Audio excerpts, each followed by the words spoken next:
Hello guys, আমার স্বপ্ন পৃথিবী চ্যানেলে সবাইকে জানাই স্বাগত। তো আজ আমরা বেরিয়ে পড়েছিলাম একটু বেড়াতে। আসলে আমাদের স্কুলে একটু অবাক হচ্ছে না যে স্কুলে কি আসলে অনেক দিন পর যাত্রা শুরু হচ্ছে, সেটা আবার আমাদের স্কুলে হচ্ছে।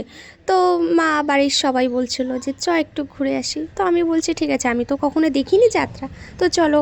তো আমরা সবাই মিলে চলে গেছিলাম। আর এইদিকে আমার বাবা গেছিলো টিকিট কাউন্টারে টিকিট কাটতে।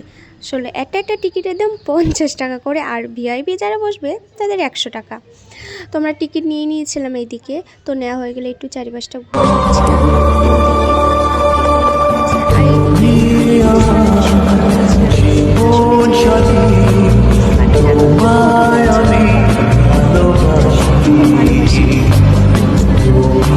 চলে গেছিলাম গেটের মুখে ভিতরে ঢোকার জন্য। তো ভিতরে চলে এসেছিলাম।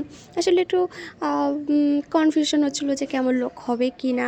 আর এখানে এসে তো আমি পুরোটাই অবাক হয়ে গেছিলাম, কারণ প্রচণ্ড পরিমাণে লোক হয়েছিল এখানে, মানে বলার মতো না। তো এখানে আমরা বসে পড়েছিলাম, আর তারপর আমার খিদেও পেয়ে গেছিলো, তো বসে বসে খাচ্ছিলাম। তো আজকে অনুষ্ঠানটা হওয়ার কথা ছিল না, যেহেতু বৃষ্টি হয়েছিল। তো পরে আবার ঠিক হয়ে গেছিলো, আবার অনুষ্ঠানটা চালু হয়েছে। তো যাই হোক, আমরা তো চলে এসেছি। তো আপনারা কারা কারা অনেক দিন পর মানে কোথাও না কোথাও যাত্রা দেখতে যাবেন অবশ্যই বলবেন।